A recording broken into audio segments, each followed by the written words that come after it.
Good morning. Welcome to the meeting of the Danvers Municipal Light Board. This is Bill Hayes speaking. As a preliminary matter, I'm chairman of the Municipal Light Board. Permit me to confirm that all members and persons anticipated on the agenda are present and can hear me. Members, when I call your name, please respond in the affirmative. Mike Landers? Here. Steve Horn? Here. Staff, when I call your name, please respond in the affirmative. David Lane? Here. You roll me yet? Yeah.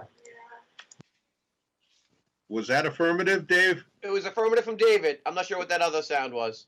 Okay. Peter Korpusik? I'm here, Bill, and I can hear you. Okay. Angelica Medina? Here. Clint Allen? Present. Jason Small? Here. Jeff Ely? Here. Stephanie Doherty? Here. Okay, that's everybody. I'll now read the introduction to remote meetings. Good morning. This open meeting of the Municipal Light Board is being conducted remotely, consistent with Governor Baker's executive order of March 12, 2020, due to the current state of emergency in the Commonwealth due to the outbreak of the COVID-19 virus. In order to mitigate the transmission of the COVID-19 virus, we have been advised and directed by the Commonwealth to suspend public gatherings, and as such, the governor's order suspends the requirement of the open meeting law to have all meetings in a publicly accessible physical location. Further, all members of public bodies are allowed and encouraged to participate remotely. The order, which you can find posted with agenda materials for this meeting, allows public bodies to meet entirely remotely so long as reasonable public access is afforded so that the public can follow along with the deliberations of the meeting. Ensuring public access does not ensure public participation unless such participation is required by law. This meeting will feature public comment. For this meeting, the Municipal Light Board is convening remotely via the MS Teams application as posted on the town's website, identifying how the public may join. Please note that this meeting is being recorded and that some attendees are participating by video conference. Accordingly, please be aware that other folks may be able to see you, and take care not to screen share your computer. Anything that you broadcast may be captured by the recording. Meeting materials. All supporting materials that have been provided to members of this body are available on the town's website, unless otherwise noted. The public is encouraged to follow along using the posted agenda unless I note otherwise. Meeting business ground rules. We are now turning to the first item on the agenda. Before we do so, permit me to cover some ground rules for effective and clear conduct of our business and to ensure accurate meeting minutes. I will introduce each speaker on the agenda. After they conclude their remarks, the chair the prepared remarks say the chair will go down the line of members. For efficiency, we have just gone to opening for comment by all members, inviting each by name to provide any comment, questions, or motions. Please hold until your name is called. Further, please remember to mute your phone or computer when you are not speaking. Please remember to speak clearly and in a way that helps generate accurate minutes. For any response, please wait until the chair yields the floor to you and state your name before speaking. If members wish to engage in colloquy, that word gives me pause every month, with other members, please do so through the chair, taking care to identify yourself. For items with public comment, we have established an email address for public comment. It is publiccomments@danversma.gov. This email address is also posted with the agenda and shown online with the streaming of this meeting. Residents will email comments and they will be provided, read out loud after staff has confirmed their name and address. Finally, each vote taken in this meeting will be conducted by roll call vote. That concludes the script for remotely conducted open meetings. We'll now move to the first item on the agenda, receive public comments. Clint Allen, are there any public comments received prior to the start of the meeting? No public comments at this time, Bill. Okay, thank you. Do I hear a motion to close public comments at this time? So moved. Thank you. Do I hear a second? Second. Thank you. We'll now move to a roll call vote. Mike Landers on the motion. Aye. Steve Horn on the motion. Aye. Bill Hayes on the motion. Aye. Public comments are closed for this portion of the meeting. Stephanie, please note to remind me that prior to adjourning the meeting, we will check to see if any comments have come in for during the meeting. I will. Thank you, Stephanie. You're welcome. Okay, next we will move to the next item on the agenda, which is to accept the minutes from the March 23rd meeting. Do I hear a motion to accept those minutes as submitted? I'll make a motion to accept the minutes. Thank you. Do I hear a second? Second. Thank you. We will now open discussion on that motion. Mike Landers, do you have any comments on the minutes or the motion as submitted? Nope. Thank you. Okay, Steve Horn, any comments or questions? Nope. All good. Okay. Bill Hayes. Stephanie, I have one comment on page 3, down near the very bottom. It says the site selection conceptual design for a new DPW and electric facility is underway. Just clarification, does that include water and sewer as well? Yes, it does. Okay. I would suggest that we alter the minutes to include water and sewer there. Okay. Do I hear a second on that motion to amend the minutes? Second. Thank you. Any discussion from anyone on the call to accept the minutes as amended? Hearing none, we will now move to a roll call vote on the motion to accept the minutes as amended. Mike Landers, Aye. Steve Horn, Aye. Bill Hayes, aye. Motion passes unanimously.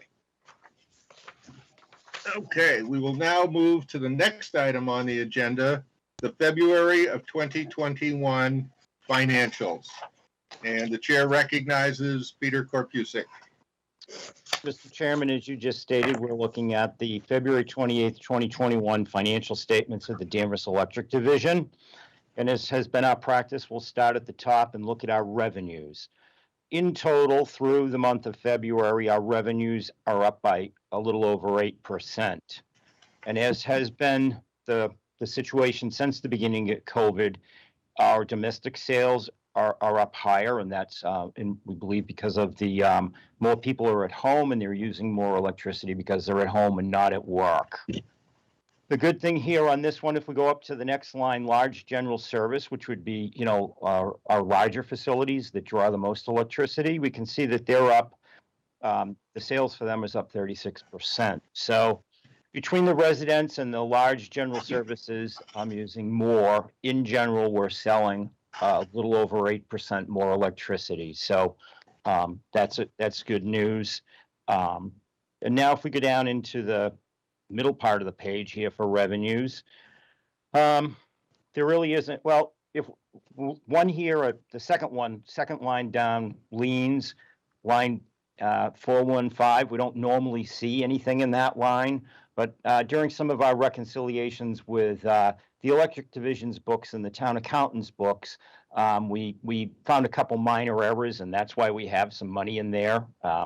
It's really to correct something that happened in the past, but now we always strive to make sure that the electric division's books and the town accountant's books are all on the same page, and that's what that's all about. Middle of the page, as I've mentioned, perhaps every month for a while, interest income, line number 419. We can see that we're down $22,000. As I've mentioned in the past, that's because during the beginning of the COVID crisis, the Federal Reserve lowered the interest rates. Now, we have the money is the division is put into MMDT accounts. The reason for that is so that the division can quickly take advantage of any movement up in the interest rates, but it also has a downside. When the rates are cut, we get a quick reaction to it too, and therefore our interest income is down. There's really nothing more in there. And if we go to the grand total revenue, we can see that in general, our revenue for the period is a little less than 2% higher than it was a year from now. If we go to the bottom of the page and we look at our purchase power costs, our purchase power costs are up about $278,000 from last year, which is on a percentage basis is 19% higher. So, but we're still in the beginning of the year, and there is, a lot of times in this business, can be a month or two that are high, and then it'll level off to where we expect it to be. If we go to page 2, Mr. Chairman, to the end of the income statement, at this point in time, we're actually making more money. Our income is $357,000 higher than it was last year at this time. And in general, that's because if we look at our expenses minus the power, which is the vast majority of our expenses are down about $550,000 from last year at this time. So at this point, we're making money and our costs are down. If we go to page 4, Mr. Chairman, which is now we're on the balance sheet, and at the bottom of the page, there's always concern about how much cash we have. And at this point in time, we have a little over $18 million between our special funds, which is funds we put away in case of emergencies and stuff, and our operation cash. Between those two caches, we have a little over $18 million. Last year at this point in time, we had a little over $16 million. Now, as we've mentioned during the past year, because of COVID, our work program was modified to take into account the COVID protocols, which, we deferred certain larger projects. So we weren't spending money on some of the larger maintenance projects that we would have in the past year. And therefore, our cash position has gone higher. If we skip to page 5, we need to look at the top of the page, customer accounts receivable, account 142.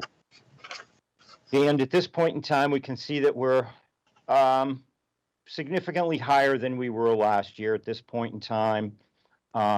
We internally, we were looking at this past week, and we've Angelica and myself and the collections person have started to identify people that have the larger outstanding balances, and our collection person is reaching out to them to let them know that COVID aside, we need to start working on sending them payments in and working with them. And the collection person has reached out to NASCAP to see what they're going to be able to do, so that we're not just saying, we don't want to be pay or you're just off, and we don't really, we understand that there could be extenuating circumstances, and our collection person does work closely with NASCAP, who helps people in certain financial situations to help pay for those outstanding utility bills. So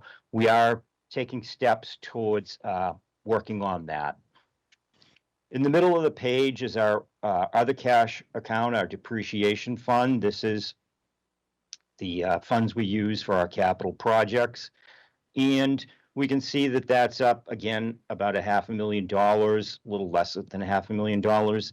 And again, during the past year, due to the COVID situation, some of the projects had been deferred a little bit, and that's why that cash is up higher too. So in total, the two cash accounts, our operating cash, our stabilization cash, and this depreciation cash, we have about $21.3 million versus last year we had approximately $18.8 million. So that is up 13%. But, you know, as I'm sure the engineering group will tell you, we've got none of those projects that were planned have gone away. They still just have to be done, and the timing of them will be a little bit different, but we're still going to need the assets in order to accomplish those projects. So even though that's gone up, we look at it, or I look at it more as a timing issue than any significant long-term raise in having that amount of money. In general, I think that's it, Mr. Chairman. We're profitable at this time. We're still liquid at this time, and we're working with our customers who have fallen on some harder times during this time to bring those accounts into line where we all expect they should be. And I'm ready. If there's any further questions or any details that I may have overlooked, I'd be glad to answer them now. Thank you, Peter. Excellent report. Mike Landers, do you have any questions for Peter? I guess just a bit, just in general with this. So from listening to that, we're in essence about $5 million ahead of where we would have expected. Of course, that can change over the course of the year, but and clearly those cash funds, you know, it's great to be able to have those and to conceivably able to quote unquote pay cash for some of those engineering projects that we have.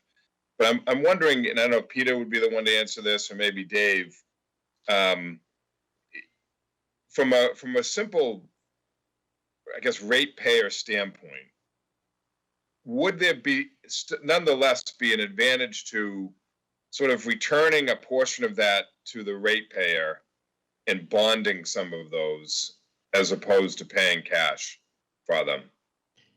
So, good question, Michael. The biggest change to one of our accounts, actually an increase over last year, is exactly what Peter mentioned, is the increase to our capital account, which we call the depreciation account. On that depreciation account, if you go back to the budget, we forecast that out 5 years, and we show the capital plan out 5 years, how money's going to come into that, how money's going to be spent. Under DPU regulations, we're required to put X amount into that depreciation account right now. We're putting the minimum allowed right now. We're able to do the capital program right now on the minimum. The balance went up this last year because we didn't do $3 million worth of projects last year. Some of that got deferred. And now we're gearing up. We'll probably do a little more than 3 this year. We'll do even more next year, likely. As far as looking out 2 years from now, that's when we have 2 major projects hitting. That's the North End substation and also the improvements to Station 42 Control House. Those are our 2 next big projects. Those we are going to have to make a financial decision on.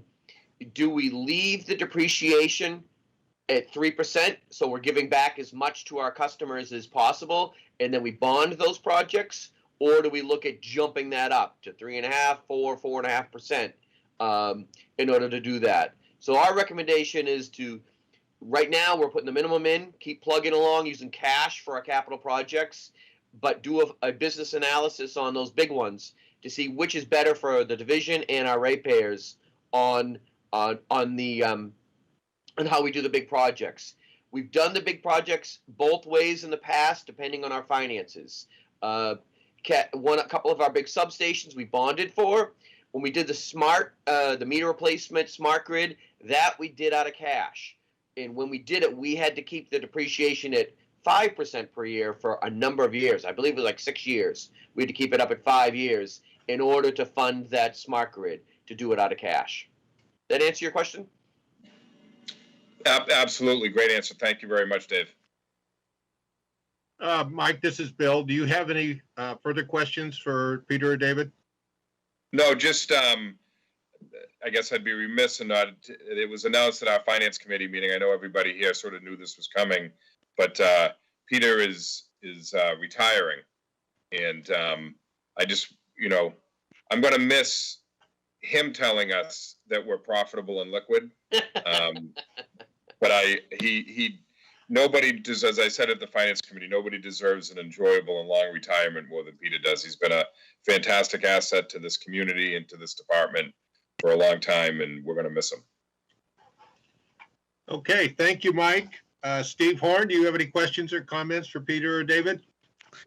Yeah, Peter, I just have a question, just more of an education standpoint. On page 5 of the balance sheet, you talked about accounts receivable, and then I saw receivables from municipalities. So I guess my question is twofold: what's our policy in terms of collection? Do we, if you can explain that to me, as well as why the receivables from municipalities seems a little bit high? That's those 2 questions I had on that.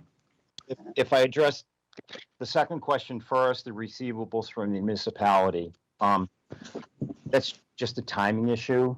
I mean, we always get the money from the town.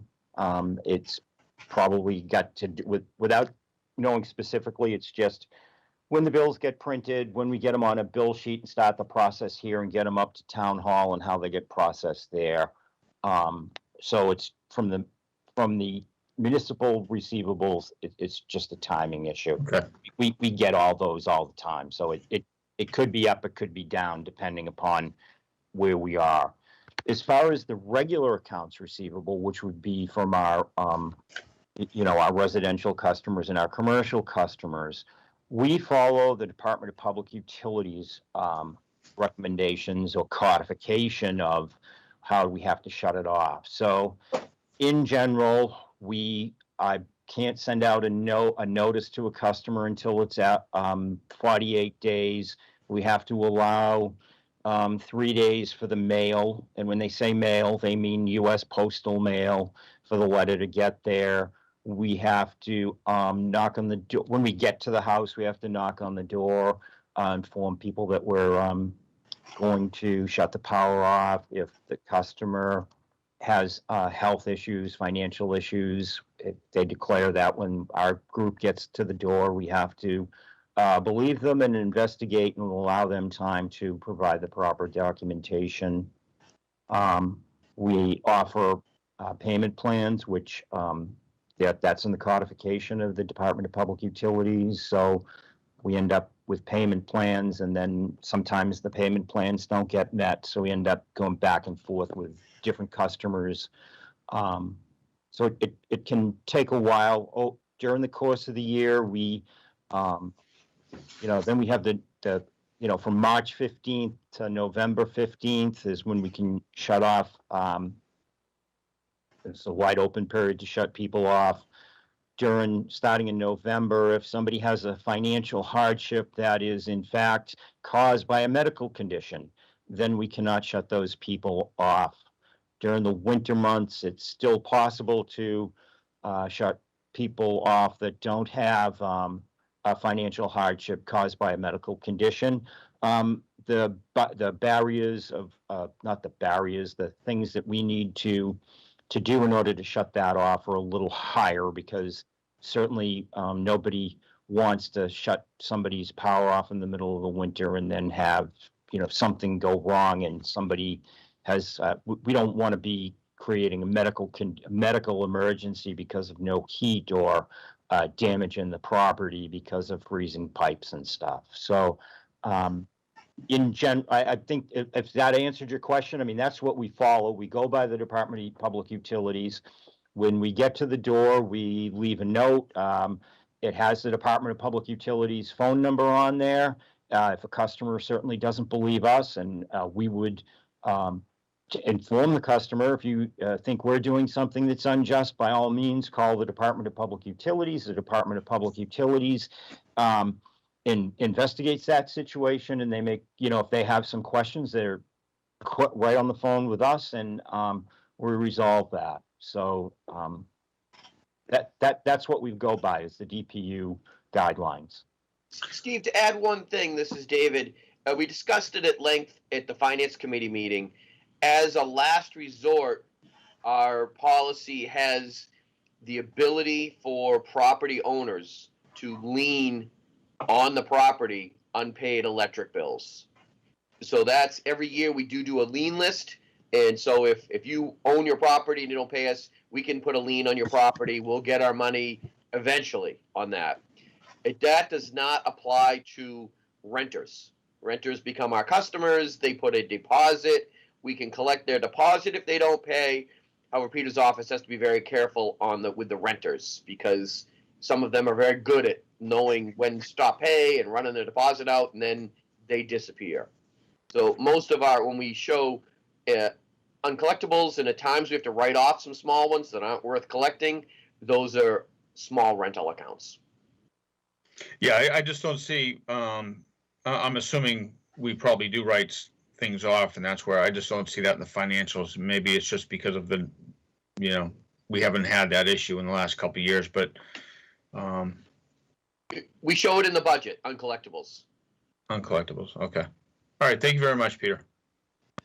Okay. That's all questions I have, Bill. Okay, thank you, Steve. This is Bill again. Peter, I have just a couple of questions. The first one is on page 1, account number 450, the unused customer discounts. That is more than double from last year at this time. And I was wondering, where the sales are up about 9%, why the unused discounts have doubled when they're only, I believe, 10% of the bill. That's correct. At 10% of the energy charge for residential customers, Mr. Chairman, 5% of the energy charge for our commercial customers. At this point in time, and Dave and I are going to have to talk about this, during the pandemic, we were not charging back the discount, and at this point in time, that's still where we are with that. Dave and I, like I say, it's on the thing for me and Dave to talk about next time we meet. But, okay, Peter, could you explain what you mean by we're not charging it back? I'm familiar with accounting, but I didn't catch that. So we offer, as you mentioned, a 10% discount on the energy part, on the energy portion of the bill. That is not on the purchase power and fuel adjustment. The customer has, we offer the customer 15 days to pay their outstanding balance, and then they will be allowed to keep the discount. So on everybody's bill, when we send the bill out, we show the discounted amount. We're living under the impression that everybody will want to pay within the 15 days and get that discount. If they do not pay within the 15 days, then we charge back or add to their account the 10% discount that we initially allowed. So if somebody had a $10 energy charge, we would add back $1 to their outstanding balance on their account. So at this point in time, due to the COVID, we have not been doing that. So in essence, everybody has been getting the discount. Okay, so that's However, we're monitoring, and now that we've really turned a corner on COVID, we're debating as staff which month to stop that. And we even talked about May, June, but definitely either June 1st or July 1st will we stop. We're going back to our old program. Okay, thank you. So in essence, Mr. Chairman, what that has done is, in effect, returned money back to those people who can least afford to pay, because we haven't added that back on their bill. Okay, I understand. In effect, they get the prompt payment discount whether or not they pay promptly. Correct. I think that's appropriate given the situation. I just didn't quite understand, what had caused it to jump so rapid, to double. Understood. Good Okay. question. All righty, thank you. That completes my questions and thus the questions from the board. Does anybody on the call have any further questions for Peter on his report? Hearing none, do I now hear a motion to accept the financials? I move that we accept the financials as provided in our package. Thank you. Mike, do I now hear a second on that motion? Second. Thank you, Steve. Any further discussion on the motion from anyone on the call? Hearing none, we will now move to a roll call vote on the motion. Mike Landers, Aye. Steve Horn, Aye. Bill Hayes, aye. The motion to accept the financials is carried unanimously. We will now move to the next item on the agenda, the PP and FA report by Clint Allen. Clint, you have the floor. Thank you, Bill. Good morning, everybody. So when discussing the May PP and FA recommendation, the numbers are closed out through February, which there was one benefit, I guess, moving the meeting out a little bit. We have all the invoicing in. So we can just start with the first factor, which is, power supply costs. You can see from the graph, February was, the actuals came in very much in line with what was budgeted. Transmission costs were down a little bit, about 80,000, but energy and capacity costs came in a little higher than we anticipated. So we were just only about 27,000 below what we'd actually budgeted for February. Bringing in total, and the annual total, we're about almost 5% below what we had budgeted for the year at this point. So moving on to the kilowatt hour sales factors, as you can see, February we were slightly south of what we had forecasted, roughly about 4%.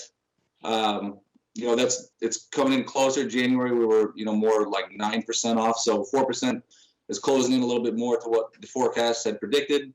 But that's bringing us so far through the year, closing out in February about 7.5% of what we had forecast. And as mentioned previously, obviously the kilowatt hour sales impact the actual power supply revenue that we're able to collect. So for February, that trended with the kilowatt hour sales impact. We were down about I think it was about 6% from what we had budgeted for the revenue for February, bringing the total through February for the year about 7.5% from budget, which is about $320,000 in actual dollars. So far the year, close through the first 2 months at least, we're tracking very well from our 2% of the annual power cost over under fund target for the end of the year. If we hold the recommendation steady through May, the current April rate through May, that would forecast that we'll be landing right about 600,000 in the over under fund at the end of 2021, which is well in line with the 2% goal, which is about 515,000. So at this point, the recommendation is to hold the PP&FA charge fixed through May. And as we approach, the middle of the year, per the PP&FA policy, we'll be, taking a hard look at where we're at for the middle of the year, and if there's any adjustments that need to be made to help us, ultimately hit that over/under target at the end of the year.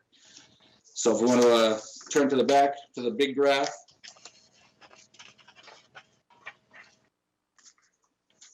So we can kind of just get a visual of where we're at here. We had, again, you'd see that we're tracking very well for landing the end of the year where we would like to be as far as the over/under collection is concerned. And then by holding, the fixed charge through May, you can see the 750 kilowatt hour residential bill comparison at the bottom of the sheet. We're still, in the bottom third of the graph, which is where we like to be. And so pending that, I could take any questions that you may have at this point. Okay, thank you, Clint. Mike Landers, do you have any questions for Clint? No, thank you, Clint, very much. Okay, thank you, Mike. Steve Horn? The only question I had, Clint, very good, but I thought we were doing the recommendations for pricing on, come June for July 1st. So, Steve, what we do is we do want the board, as far as our procedure, we need the board to concur and approve with the PPNFA on a monthly basis. We do have our policy to try to keep it the same for 6 months and then really change it in July. However, we need to keep that option open that if something unexpected happened, we may have to change it month to month. So even though it seems like a formality voting it every month, if something unexpected jumped up, we'd be like, uh-oh, we need to change it today. Okay. Thank you, Dave. No further questions, Bill. Okay, thank you, Steve. Clint, just one, I think just one, maybe two, you know me. On the first power supply cost factors, where we are tracking below our budget, are we still getting a nice effect from the negotiations that you did last year, where we lowered our costs? Yes, Bill, we are still, we signed that contract through 2024, so we'll be getting that, below market chunk of power for next few years. Okay, I guess I was misunderstanding how long that we would benefit from that. I assumed it was somewhat temporary pending a new contract, but it actually carries us through 2024. We'll get that benefit? Yep. Wow, that's even more impressive than I realized. Thank you. Great job with that. And then on the revenue and the effect on the year-end number, we don't really yet see any reduction in that over-under account. But as we can see on the graph on page 3, we didn't really expect any. So the effect of our lowering the energy costs, the PP and FA, really doesn't start to take effect till we get the March results, and then particularly through the rest of the year after that. So, okay, good report. Thank you. Does anyone else, that completes the board comments. Does anyone else on the call have any questions or comments for Clint on the PP and FA recommendation? Hearing none, we will now move. Do I hear a motion to accept the PP and FA, to approve the PP and FA recommendation as submitted by Clint? I make a So motion. moved. Okay, Second. thank you, whoever said that. Second. Thank you for the second. We will now move to a roll call vote. Mike Landers, Aye. Steve Horn, Aye. Bill Hayes, aye. The motion to approve the maintaining the PP and FA rate as recommended is approved unanimously. We will now move to the next item on the agenda. Hey, Bill, we have 2 more power supply comments to make before we move on, if we could. Absolutely. So it's regarding rates and power supply. The first off is that, like Mr. Horn mentioned, next month in June, when we go to set the July PPNFA and look at the rates, we take a deeper dive into the whole in the whole projection and all the numbers. We did make a commitment to the Board of Selectmen that at that time we would also bring up and review the customer charge that we implemented at the beginning of the year. We're not obligated to make any change or to adjust it, but we did make a commitment that at the Municipal Light Board meeting, we would at least review that topic at our mid-year thing. So we'll make a note on the agenda and just bring it up, and we'll be prepared with numbers on how we think it's working and what we think the number is. I will say that in meetings this week with our power supply consultants and other leaders in the industry out there, they all commended us for finally putting that in and catching up with the correct business way to do rates and, the modern way of electric on that side. So we'll just be putting it on the agenda just to plant that seed in everybody's head. The other thing we wanted to mention we've mentioned it briefly. However, it looks like it's coming to fruition that the Palmer, Massachusetts biomass facility that was planned for outside Springfield, Mass, appears that it's kaput. The DEP took away their permit. They looked at an appeal process to get that permit. It appears that appeal would hold up. It would end up in Superior Court. That's going to cost them a lot of money. It's going to be a 7-year process. So it appears that it isn't going to make anywhere. They asked us whether we would entertain extending the deadlines when they need to provide power to us, which is in 2023. When we looked at everything in front of them and the fact that they hadn't really done anything on the site yet, they haven't even, lifted a shovelful of earth. We sent back that we don't see any reason why we're going to extend that out, because we don't see that this is going to happen. Looks like it's just going to die, which is unfortunate. So if with that dying, that's going to open up a piece of our portfolio starting in 2023, which we're going to have to fill. I see Jeff Ellie's nodding, and he knows we're going to have to look at options to fill that. There are options out there to do it. Jeff's going to have to look away. We may not be able to plug in renewables right away for that. Right now, it doesn't look like there's a good financially acceptable renewable option to plug in there. So if we can't get a renewable or a non-carbon, we'll look at a more shorter term carbon fuel or nuclear, some kind of a shorter term thing that we can lock in. Right now, we're looking at good prices on those just to keep our options open. Eventually, we want to plug that piece of our portfolio into a renewable. We just need to find one. And we have people out there searching for us on that. Any questions on those two things I wanted to add? Or Clint or Jeff, did I do all right? Or you guys want to add anything to those? No, that pretty much covers it.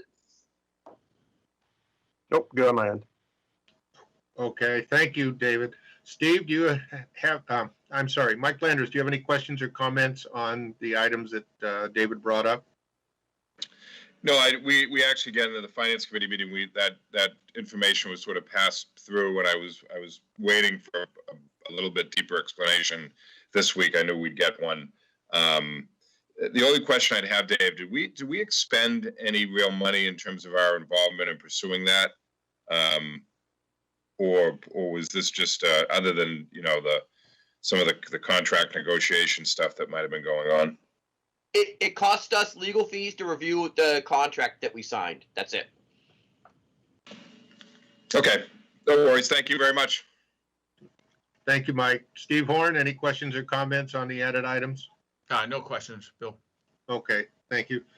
David, I have just a couple. I had seen in the news about the Springfield, and I wondered how that was going to affect us. So thank you for bringing it up. On the customer charge discussion that we are going to undertake next month, I had a note in my comments for later, but we may as well discuss it now since it's relevant. Oh, by the way, thank you. I did get my first Public Power magazine, and I thought it was quite interesting that there was quite a discussion in there on rate setting. And certainly customer charge had a good chunk of that. And I was expecting we would do the customer charge discussion next month. My expectation is that we would probably not change. But we'll have that discussion and we'll decide at that time.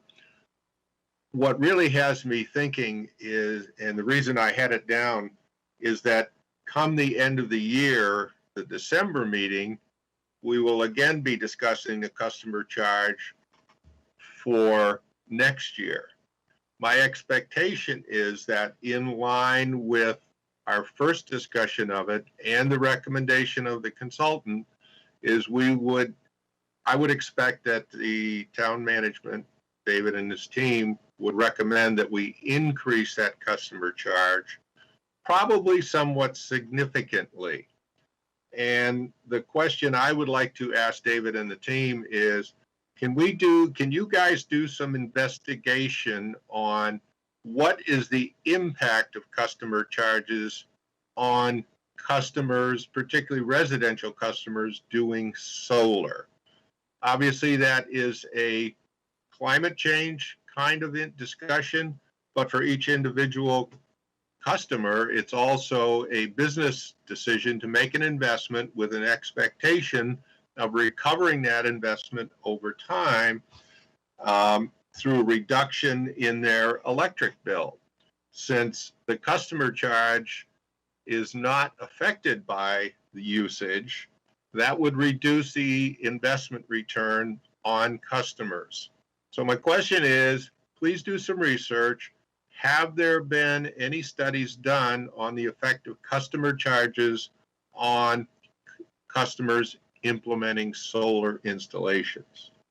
Sure, better than that, Bill. We can take one of an average net metering solar customer for us and show just how their costs affect us right now, how they're doing and what a customer charge would do to that. Absolutely. Okay. Yeah, and particularly as we expect to increase the customer charge over the years, what we would think the impact would be.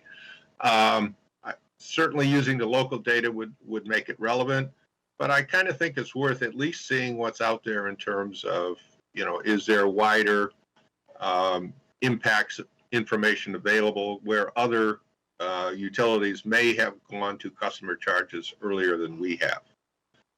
And we might learn something from that. Okay? Yep. Okay, thank you. We voted on holding it, right? And then you Yes, added we did. something. Okay. I just had to remember where we were in that discussion. So I think that completes the board comments on PP and FA. Are there any additional comments from anybody on the call on the PP and FA discussion? Hearing none, we will, since we've already voted to approve it, we will now consider that subject closed, and we will now move to the next item on the agenda, the 2021 Efficiency Program updates. Jeff Ely, you have the floor.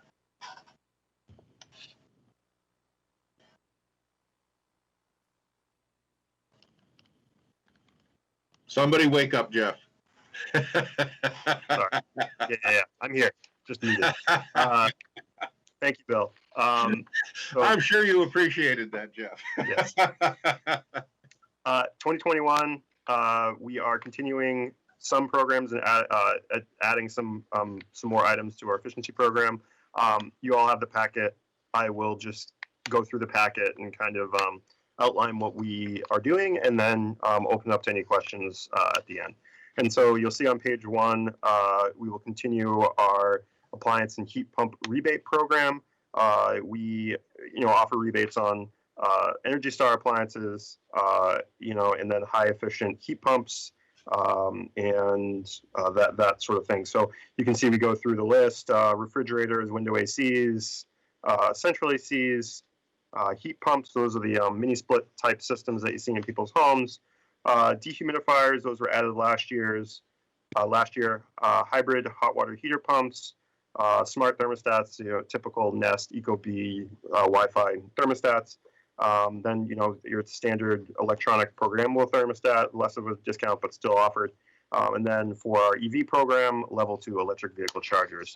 Onto page 2, we are going to add a new rebate kind of program this year, launching probably this week or next week. We're just ironing out the application to be released, and of course we'll do press release and social media with this. But we're going to offer battery electric cordless yard equipment rebates. This is in line with some of the other utilities, Reading and some of the ones out in the Amway communities. They're offering plug in the battery. You've seen them, the battery charger, Ryobi in Milwaukee. They all offer a cordless yard equipment. Besides, obviously electrifying some of the outdoor items in your home for customers. It also reduces CO2 emissions by not having gas-powered, equipment. Some of these backpack leaf blowers that are some of the worst carbon, some of the worst pollutants out there for yard equipment. So we're offering riding lawnmowers. That's a larger one. They're more of an expensive items. The push lawnmowers, you've probably seen them. String trimmers and edgers, those are like the weed whackers.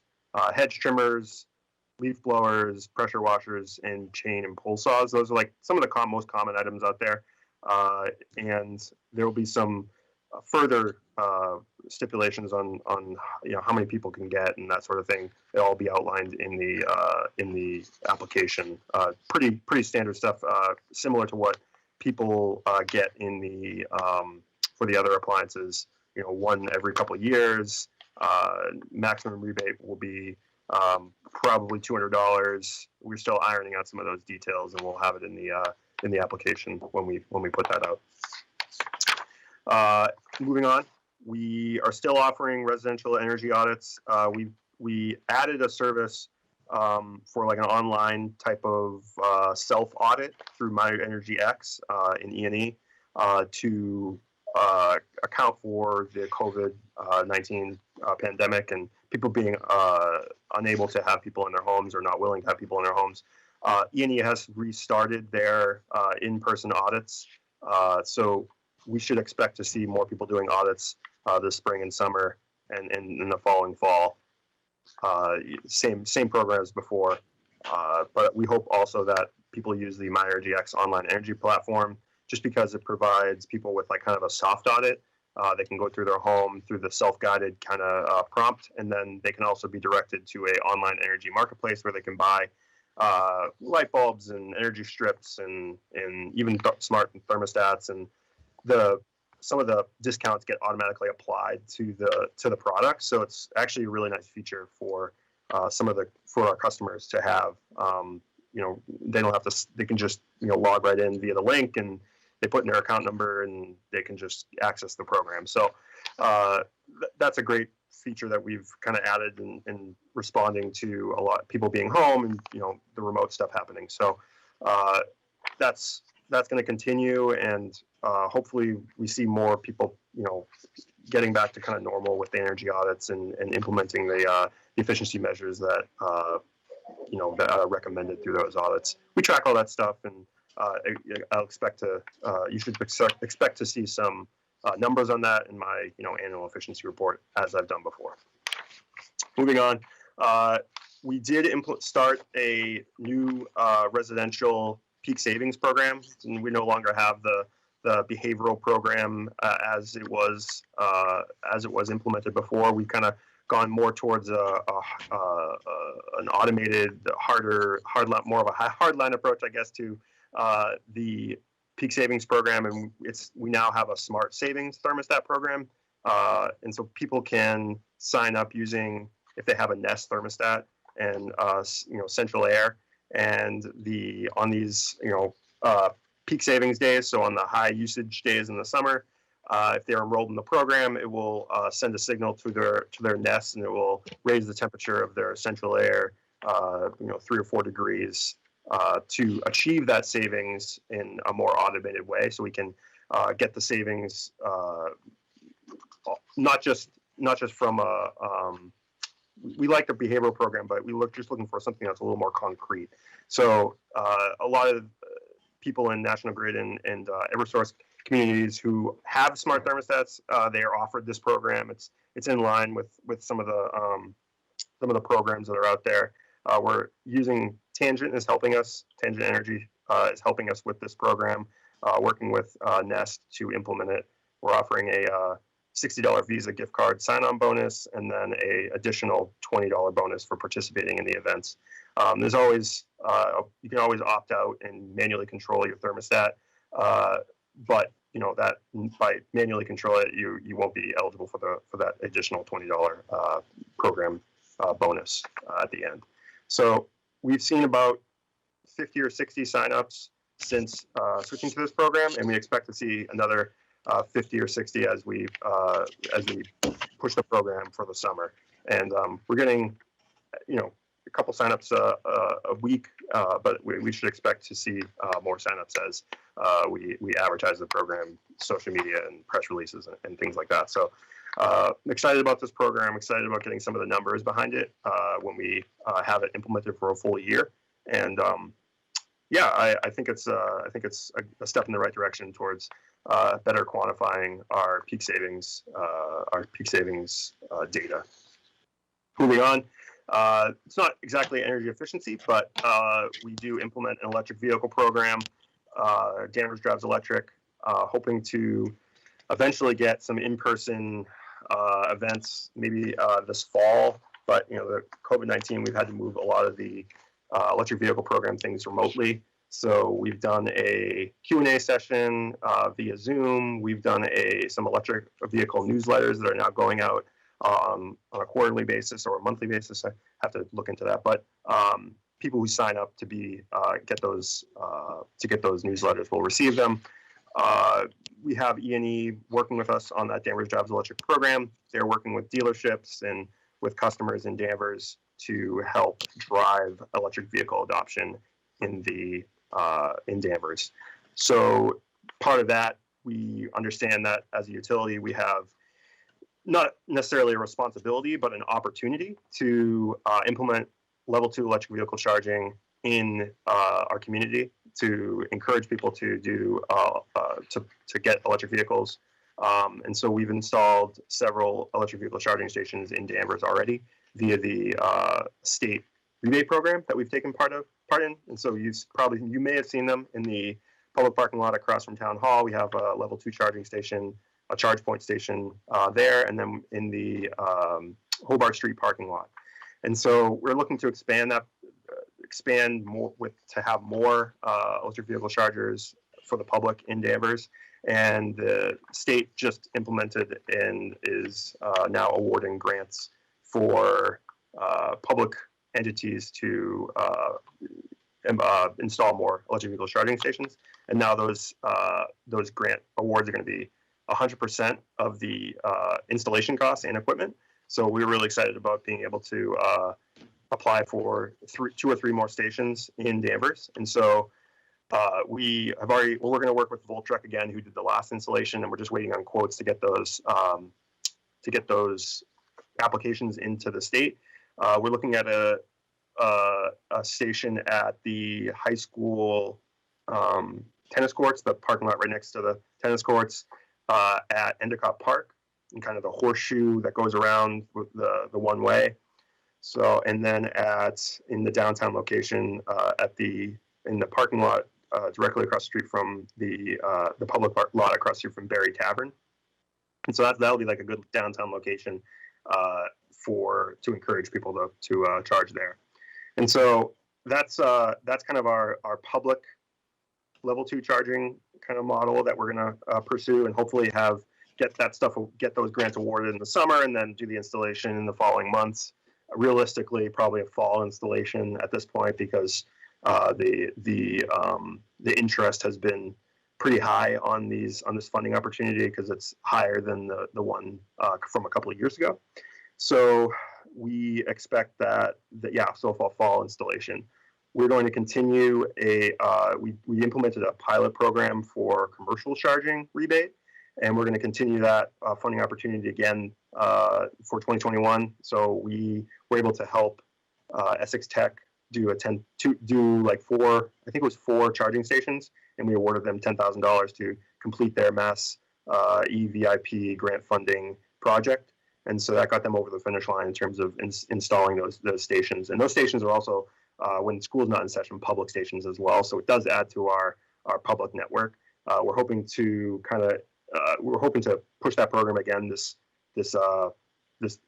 year, and hopefully get a couple more applications for commercial charging, because that is still a growing sector in terms of workplace EV implementation. So that was on the next page, so I think I skipped ahead, but you can see it outlines that. It's just a picture of where the station's installed at Essex Tech. We've committed another $10,000 for the residential solar PV rebate program implemented through E&E and the Massachusetts Department of Energy Resources. So we're offering a $2,400 rebate, which is matched by the state. So people who are installing solar systems will get a $4,800 total rebate, and they will also be eligible for net metering. So we've seen a few applications come in, taking advantage of this program. We've gotten 3 or 4 now. Two installations are interconnected, and we have 3, I think, in the pipeline right now that are in the interconnection process. I've approved 4, and then I get inquiries weekly about those projects. These are all projects that are 10 kilowatts or less AC, and the interest has picked up last year, definitely with the implementation of this program, and it's rolling along. So we expect to see a couple more this year, and so that's good. And I believe that's wraps that up. I'll now, if anybody has any questions, I'd be happy to answer them. And thank you for your time. Thank you, Jeff. Excellent report. Mike Landers, do you have any questions, comments for Jeff? No, that a great report as always by Jeff. I might run out in about a week and get my electric lawnmower now that he's told me that's the way to go. But no comment, folks. Thank you. Yeah, my son-in-law in Salem just got one.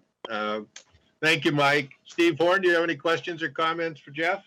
Yeah, a couple things. Jeff, when are we, what's our game plan in terms of marketing this out, having this program ready to go into the public? So right now I'm working with E&E. The first step is to really get the application. We have a paper application, but also an online application for submitting the rebates. And so I work with E&E just try to get those things ironed out before we put anything online. And really this week or next week is probably the goal in getting this out. In terms of marketing, it's always, you can always put a press release out, but the most effective way these days is social media. And we do Facebook campaigns and Twitter, and that gets a lot of the word out. We now kind of like gone to a more formal way of doing our social media with the DPW office, and the DPW staff help us coordinate those posts and get those out and with the most people with the most relevant information possible. And so that's one of the ways we've done it, and seems to be the most effective and engaging way we do it with people. When the people call about their bills, either questioning or complaining, we now have some training materials for our customer service reps to offer our customers, and it's more of like just a cheat sheet. What the table basically from the packet, we're providing our customer service reps to kind of get the word out as well, and we rely on them to do that. So hopefully that's actually a new initiative that we've implemented this year, and hopefully that bears some fruit in terms of adoption of these measures. So these programs aren't ready to roll out today, correct? The appliance rebate program has been everything but the outdoor lawn equipment is ready to go. The outdoor lawn equipment is a new program that we've kind of tack the numbers onto what we've decided on for eligible equipment. And then I do have like a template for that application. We've tried to push everybody towards online submittal just because it's more streamlined through E&E, but we have to have that paper application as a reference to kind of nail down what qualifies, and amounts and eligibility and that sort of thing. Yeah, it just would have been good before Mother's Day for my wife. That's all. Sure. Steve, if I could comment, Jeff, the appliance rebates have been in place for years, haven't they, Jeff? So sure. That's not ready to go. That's been there for years. Yeah. Just for clarification. Yeah, we've modified and added to that as necessary. The yard equipment is the new one. Sounds good. I appreciate it. Thank you. You got it. Okay, thank you, Steve. Jeff, just a few comments. One that came up from Steve's, in terms of marketing and broadcasting. social media works great. I personally don't use it. But I get phone messages from the town. Would it make any sense to have the town blast out a phone message? Just something to think about. You don't have to answer it at this time. You know what, Jeff, he's right. We haven't done a good phone message or something like that in a while. That'd be a good idea. I'm all in on that. Yeah, that's fine. Yeah. Always looking for ways to get the word out. Good, thank you. And now I got a nit to pick with you, Jeff. Just a question on this first page, the window AC. Yep. Looks like you copied and down the window AC has to replace an existing fridge. I'd delete that from the table if it doesn't belong. It should say existing window AC. Oh, okay. Thank you. All right. On page 2, the cordless yard equipment, I think that's excellent to add that. But question, why not include corded electric equipment? You could. We haven't really looked at that. Let me look at the prices and see what the the payback is and if it's worth it. Okay, because I just personally, I think last year bought, I can't even remember which I bought, but I bought one piece of yard equipment. I think the leaf blower, and the folks at Home Depot were trying to sell me on the gas one, and I said no, I want the corded one. Sure. I can look into the price and all that. Yeah, no, I'm just asking a question. Does it make sense? I mean, I consciously made a decision to go electric, but not battery. And I would think for us as a business, either would be effective. And so it just, a suggestion, take a look at, is there any reason not to include corded equipment? Bill, I think the only reason not to do it would be like the corded stuff seems like it's going away.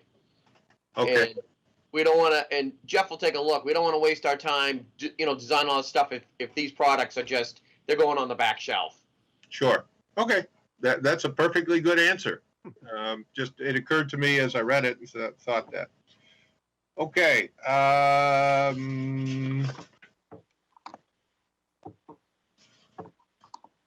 Okay, I thought, by the way, it's excellent on the smart thermostat program and automating the participation. I think is an excellent idea. That I believe that's much better than the behavioral one.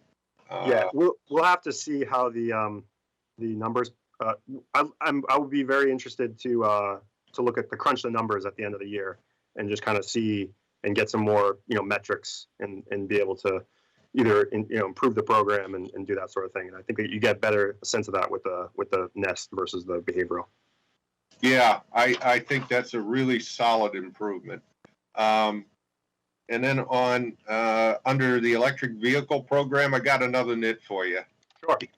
In the second paragraph, on the second line, dual port level 2 stations will be installed in the fall of 19. When are we going to do those really? So my recollection is they're done. Yes, they were installed. Okay. I feel I make a real important contribution by picking nits here. And the last question I had was, I think you've been with us over a year, maybe as much as 2 now, Jeff. And one of the questions that came up when you were new was we looked at the rebate program in the budget. And of course, it's a cost and reduces sales, but it's a really important one. So I was wondering if you happen to know, what was the 2020 rebate budget and then the actual, and then what are you budgeted for this year and how you doing on rebates? Oh boy, that is a loaded. I do not have the numbers in front of me. I can get you the numbers though. I'm not gonna. Yeah, I'm not. I don't want to say it off the top of my head because I don't have the numbers. Perfect. That's perfectly fine. As we discussed when you came on board, your position in a way is a cost to the business, and I think a really important one. And so if you would either send them out to the board or report next month, I would hope that rebate budget we've spent in 2020, and I would hope that based on that performance, we've increased your budget for 2021, because I think it's a really important effort. Yeah. I think you do. doing a great job for us.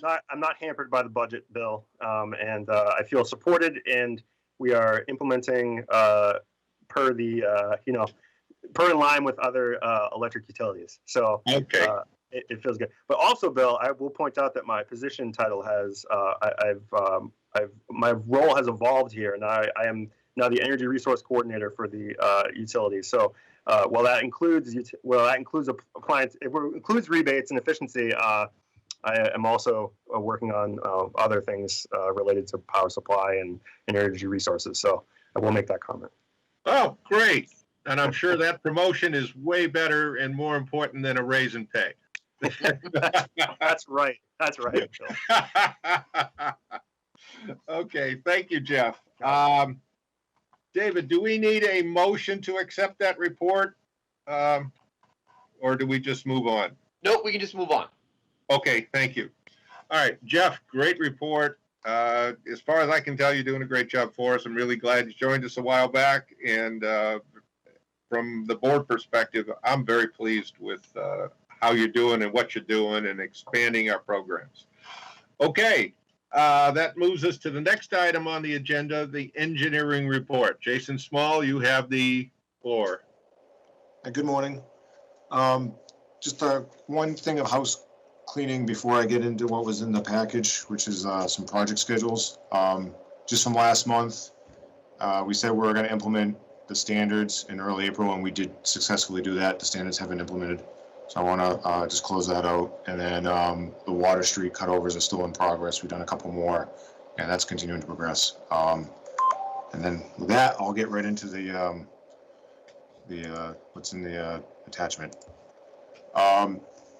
So I've started trying to track our project schedules for the 2021 calendar year capital budget. The four that are on here are the four largest projects that make up the bulk of the capital project that are they're projects and not programs. So the first one here is the Northland substation, and you'll see it says that we haven't started, but this is we've been working with an engineering vendor to do conceptual engineering, and they put together a pretty detailed project schedule, and they submitted to us, and that's this. I would say the project has started, but I think they're starting it after a couple of tasks that we've been working on have actually been completed, and then they're going to get into this. So that's why it looks like it hasn't started, but it has. And we'll continue to update this and add more detail to it as they get a little further along in the conceptual engineering. We're still working on the land acquisition with the mall. We've had some emails back and forth, and we hopefully will have some comments back on some of the legal documentation, hopefully in the very near future. And we're actually moving forward and proceeding with a phase 1 environmental survey, which is just reviewing records of the land and the property to see if there was any history of known contamination. So right now we're just doing some due diligence on the property itself to make sure, what we're getting is what we need, and it also provides future value in the engineering side of it. As you see here, it makes some assumptions on the land acquisition being done by September. I think that's hopefully we're done ahead of that. Hopefully we'll end up being ahead of schedule at some point with that. And then, as you can see, the longest lead time is material procurement for all the different materials and substations is about 70 weeks. And then the construction, between securing the construction contractor and building it, you're looking at another 42 weeks. So with that, we're projecting a end of June 2023 completion date, assuming everything goes well at this point. Obviously, we're in conceptual engineering, so there's still some unknowns that could affect that, but that's what we're targeting right now.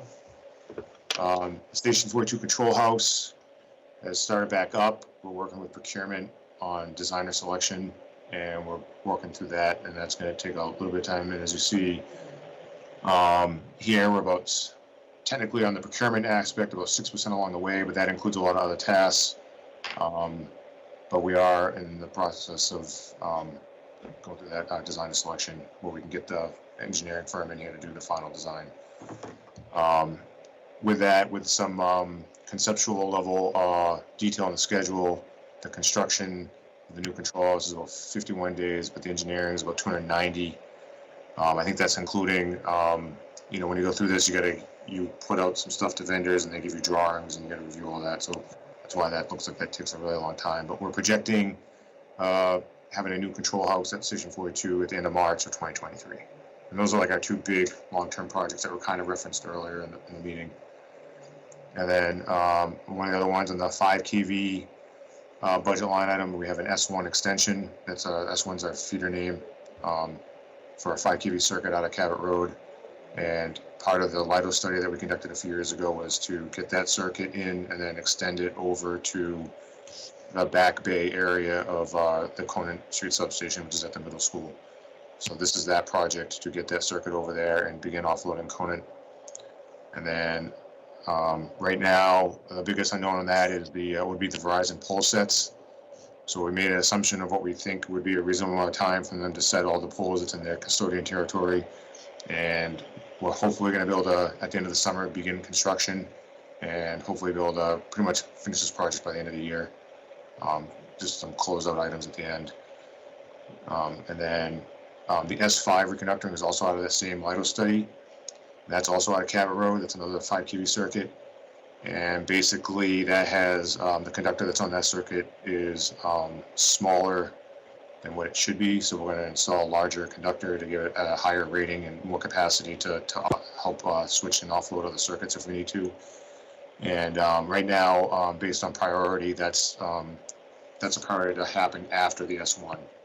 So there's some stuff in there that's actually being pushed by when the S1 can get done. So right now, that's slated to kind of start engineering in the beginning of June, and then get into construction roughly when the S1 is done, and we move into that project and do that. So we're looking at, you know, end of Q1, you know, into March of next year, hopefully. That also is Verizon pole sets. So that's the other reason why it gets like kind of staggered. So we're going to give Verizon a bunch of pole sets to do in the S1, and then hopefully when they're done that, they can move into the S5 pole sets, and then hopefully the construction engineering should just follow. And we'll be able to get that project done. So those are the main capital projects. At this point, I'll open up to any questions. Thank you, Jason.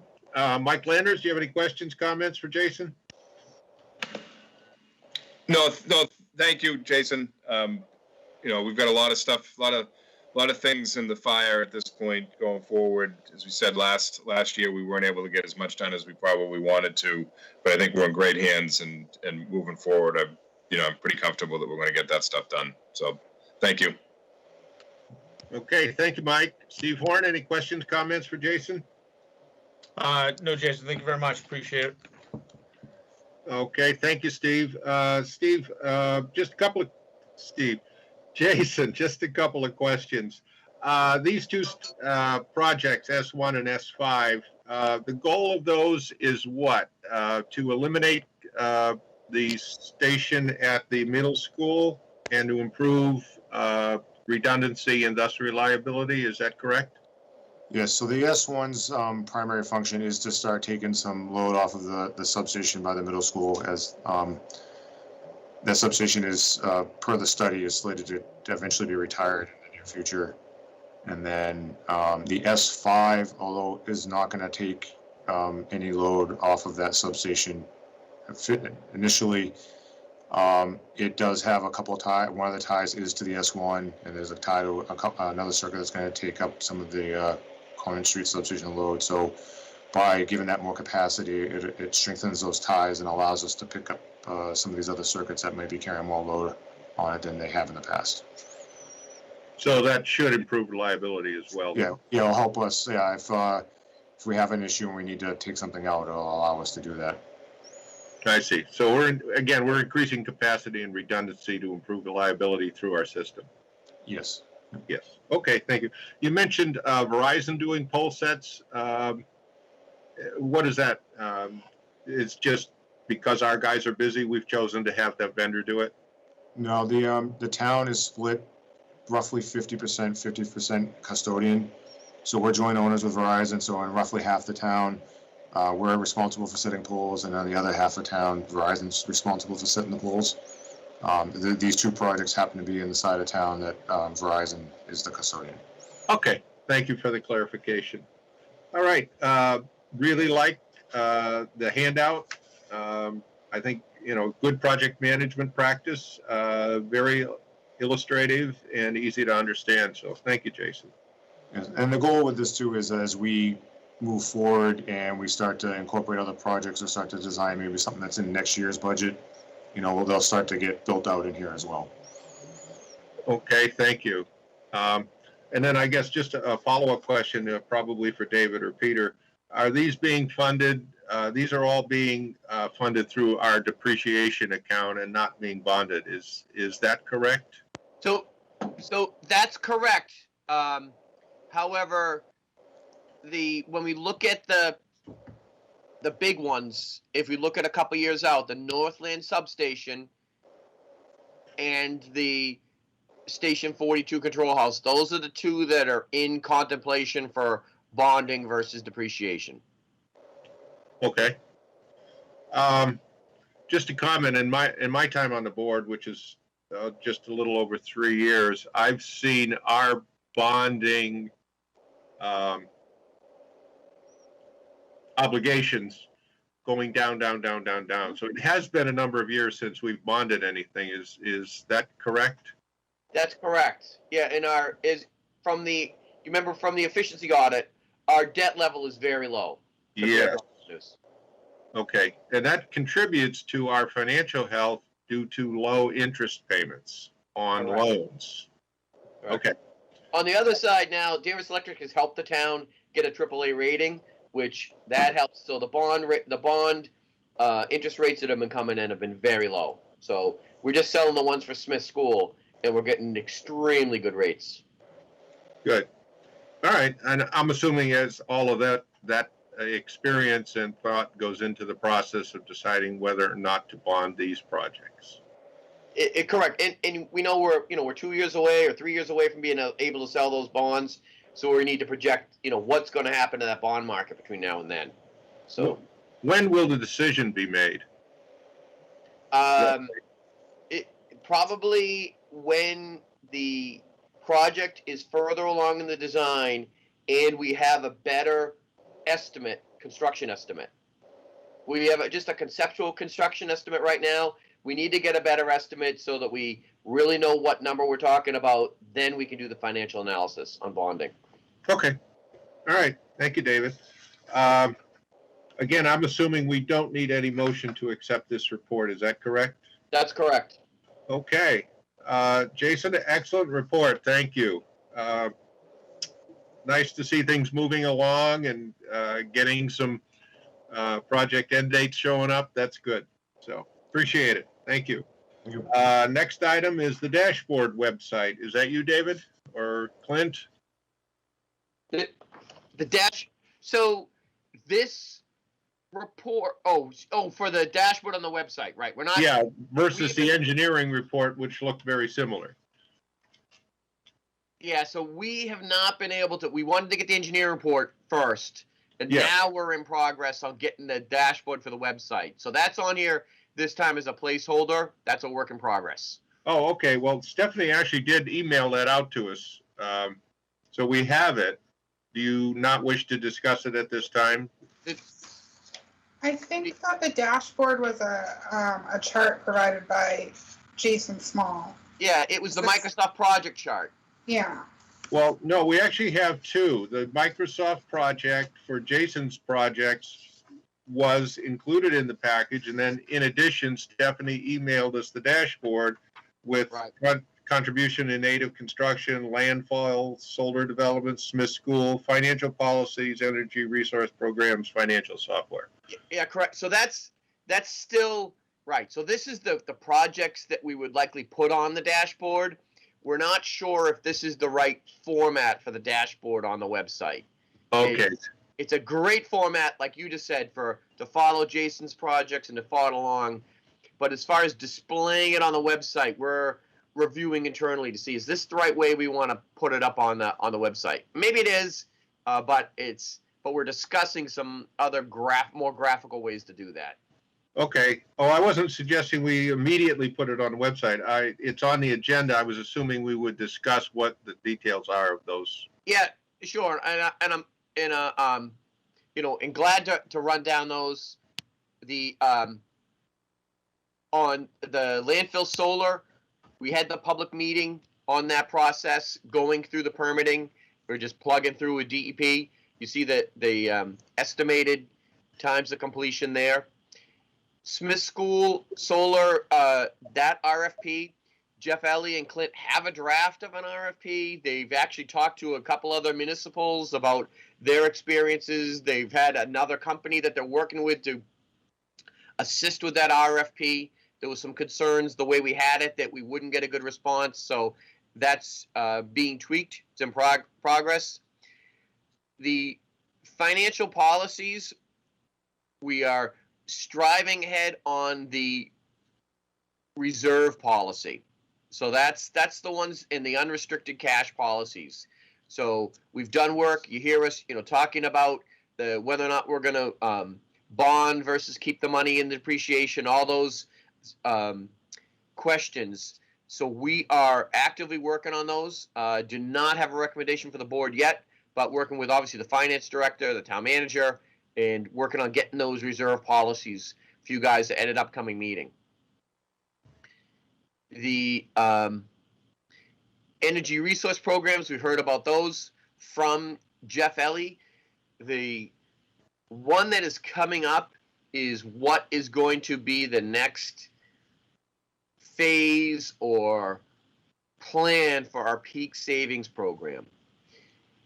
So for the newer board members, Steve and Mike, our old program used to be of a big advertising program, getting our customers to drop their power during the peak, renting the generators. Those two things have become less effective and less cost effective. So we're revamping the program to look at more permanent peaking generator options, permanent options for battery storage, which are being used by some municipal electrics now, and then they release the batteries at the peak. And the other thing we're working to design is what can we do with our big customers? We need our big customers to help us with the peak. They're the ones, when we have a peak, how can they drop their power consumption near the peak? And what can we do to incentivize them to do that? So that's the biggest one on the energy resource program is what's the next phase of our peak savings program going to be? And then on the financial software, we're actively working with the vendors, the vendors on what's out there for options. We're trying to coordinate this with Peter leaving. So the Clint's division is kind of taking the lead in this right now so that myself and Peter and Angela can focus more on the business office and how we're going to be able to staff that with Peter leaving. And so Clint's right now taking the lead on this. And then as we get the business office more established after Peter, then we'll get them involved at a higher level. Okay, thank you. All right, that covers that agenda item. Mike, do you have any questions for David on the dashboard discussion he just had? Nope, thank you, David. Okay, Steve Horn, any questions for Dave? No, thank you. Okay, anybody else on the call? Any questions for Dave? Hearing none, we'll close the dashboard website item and now move to the utility director, provide an update to the board. Well, thank you, Mr. Chairman. We've covered a lot of the projects. Big thing is on the personnel side, obviously our focus is on preparing for Peter's retirement and working closely with Angelica and Peter and other staff, all of us, team approach on how are we going to deal with this? How are we going to keep going? So that's our big focus right now this month. On the tech services side, we have Kevin Donnelly, which was one of our line workers. He's accepted a promotion into the into the engineering group as the health, safety, and environmental position.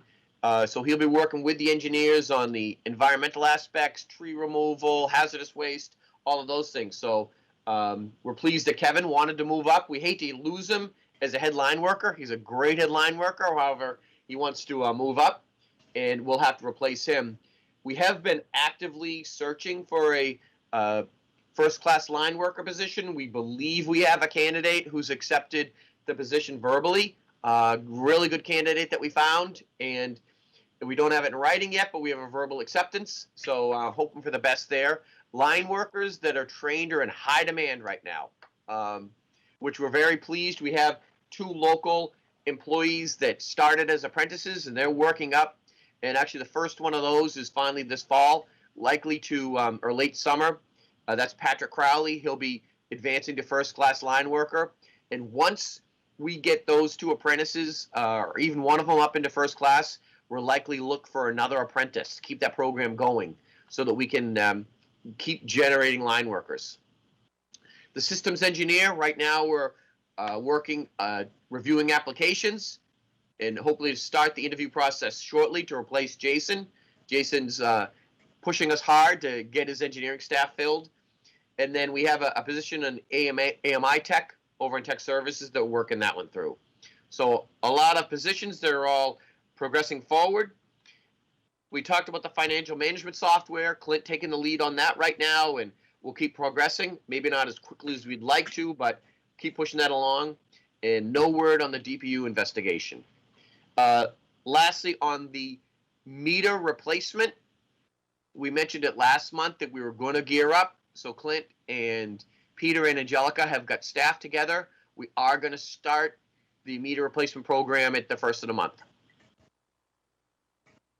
1st of June, I said. Yep. Thank you, Dave. Did you mention Smith School? So Smith School came up under the dashboard website that we have that RFP ready to go. Oh, yeah.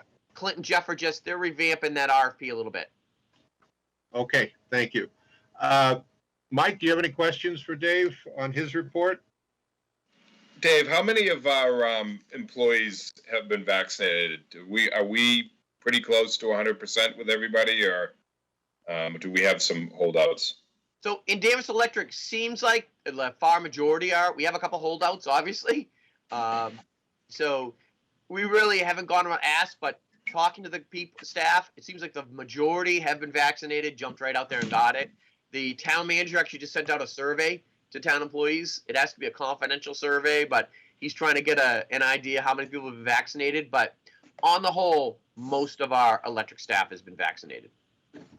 So I'm gonna make this punch out there now in this role, and I'll probably send something to the town manager, depending upon the availability of funds, and we know that we've got a fair amount of federal stimulus money that's going to come into the community.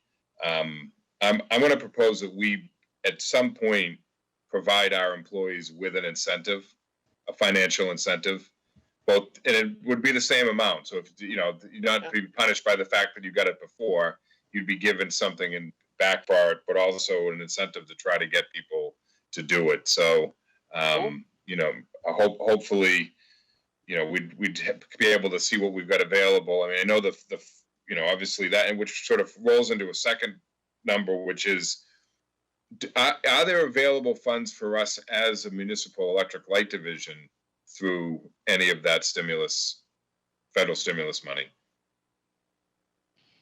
So, not sure yet. And I believe the answer is no. Because we went, and I don't want to say a definite no, but the initial thing I had was no, because we're a utility. But on the flip side, it looks like funds are available for water and sewer projects. So we're getting money for water and sewer. We think we can get money for water, sewer projects, and roads, and doing road paving underneath some of the money coming in. But my first response was not on the electric. So we're following up on that some more to see. As far as the town as a whole, obviously Danvers Electric has the ability to fund the capital program a little better than the town. And so obviously if it came to money for roads or Danvers Electric, I think I'd lean more towards the town as a whole needs the money for the roads. Yeah. The paving, but work in progress right now. Okay, great. That's good. Thanks, Dave. Thank you, Mike. Steve Horn, any questions, comments for Dave?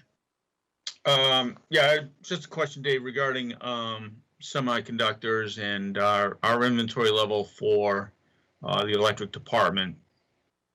Is that how are we doing with inventory? I think being in the marketplace right now, I'm seeing lead times jump from 4 weeks to 12 weeks pretty much within 2 days. Now it's going to be out 6 months. Are we being prepared for inventory needs for 2021, and is that something being looked at right now? So Jason may want to jump in, but as far as, well, our meters, the meter replacement, all those are in stock. That's in stock. We're good. If we had commercial meters or new commercial meters that had a special semiconductor in them and we couldn't get, then that we could have trouble servicing a customer, because if we couldn't get a commercial meter, which we don't keep those in stock. As a new customer comes in, we order them. As far as, we have intelligent switches out in the field that are all, CPU operated. Those we don't keep an inventory of. The shelf life is too short. They'd be old before we used them. So there's a chance that if we had an intelligent switch in the field fail, we might not be able to get it quick enough. We'd have to go back to the old school switching process until it came in. Does that sound right, Jason? Sort of. I mean, we do have like one or two of those that we can keep, whether it's a recloser or a switch. We do have the material itself is in stock, a couple of replacements, and then as far as the controllers for them, I think we had one or two of those for each two. I think we had to use one, but we put one on order. So I think we're good there. We're not actively installing more of them. So yeah, I think we're fine there. And then as far as other inventory items, we've actually ordered transformers a couple of times this year. And we're seeing the lead times. They were, I think, a little bit longer at first, but they're kind of still in line with what we've expected so far. And then for our cable, we have cable in stock for most of our stuff. We do have a couple upcoming projects where we'd be looking to order cable, but they're probably next year's projects. And we did talk to the company that normally wins the bids has mentioned that copper prices have skyrocketed, and the lead time on the cable is jumped up about a month additional time to get. But right now, anything that we have in stock, and then we'll just plan accordingly for that extra like 4 to 6 week lead time on cable, because that's like future projects. So right now I think we're good as far as inventory goes. We could double check though. Cool. So we already have all the meters in stock, you're telling me? Yes, we do. All the residential meters we have in stock. Okay. All right. No further questions. Thank you. Okay, thank you, Steve. Dave, I think you've covered everything I was going to ask. I will now open it up to anybody on the call. Have any additional questions or comments for Dave on his report? Hearing none, we will move to board members' closing comments. Before I do that, Clint Allen, have we had any additional or any public comment come in during the course of the meeting? No public comments, Bill. Per the usual, we just had a couple people looking for the planning department. So Okay. nothing electric business related. Okay, thank you, Clint. We'll now move to board members' closing comments. Mike Landers. The only comment I have is that to remind, the huge viewing audience that we have currently, that today is election day in town of Danvers, the local election. Everyone can vote at the high school if you haven't done an early ballot. Everybody is at the high school. They make an effort to make sure that everybody is socially distanced there and that everybody is safe. And I certainly encourage everyone to go out and vote today. You cannot vote for a municipal light board, obviously, but you can vote for lots of other good things. Other than that, thank you. Thank you, Mike. Steve Horn, any additional comments? Nope. Great job as always. Thank you, everyone. Okay. All right. This is Bill Hayes. I have just a few. I would like to add my congratulations to Peter on his retirement. Very grateful for the service he's done to the town. Very grateful for the service he rendered me when I was new to the board. I don't remember if we had 2, 3, 4 meetings, but Peter was very helpful in getting me up to speed on the board, and I'm very grateful to that. Peter, I wish you a long, happy, healthy retirement. Following that, Angelica, again, like to welcome you aboard. Looking forward to, continuing to work with you. Think you're a great addition, and I wish you the best. Thirdly, I would like to go back to what Clint told us about last month, the recognition we received, the Platinum Level Award. I just think that's a great accomplishment. I'm glad it was pursued. I'm glad it was successful. And I think it's an accurate reflection of the job that this team does for the town. Beyond that, I'm all set. Another very informative meeting, another demonstration of how sound our team is. Any further comments from anybody on the call? Hearing none, do I hear a motion to, we need to set the next meeting. Yep. So, Mr. Chairman, on the next meeting, I know we are at the beginning of May. If I would recommend in June, where we want to do the deeper dive into the PPFA and where we are, the further along we put it in the month, the better numbers we'll have. We definitely want to make sure April's numbers are in, and maybe even get, a good chunk of May's numbers in. So, definitely thinking I'd want to throw out Tuesday, either the 22nd or the 15th, just for the team here. See what people think of those 2 dates. Mike, how's that work for you? Either one's fine. I mean, I would probably agree, and the later date would probably make more sense in regards to making sure we get the optimum amount of information. Okay, Steve? Either one works for me, Bill. Okay, and I just checked my calendar. Either one works for me, Dave. So kind of your choice. Would you prefer the 22nd? Well, let me get Clint, Jason, Angelica. Is the 22nd work okay for you guys? 22nd's good. Works for me. Okay, I'm getting thumbs up from the team. Let's go 22nd for the first choice, Bill. That'd be great. Okay. All right, so we'll consider that firm. The next meeting will be June 22nd. Following that, do I hear a motion to adjourn the meeting? So moved. Do I hear a second? Second? Thank you. I can't imagine there's any discussion, so we'll directly to a roll call vote. Mike Flanders, how do you vote on the motion to adjourn? Aye.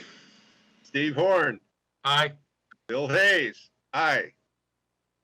Motion passes unanimously. The meeting is now adjourned. Thank you all. Thank you. Bill. Bye-bye.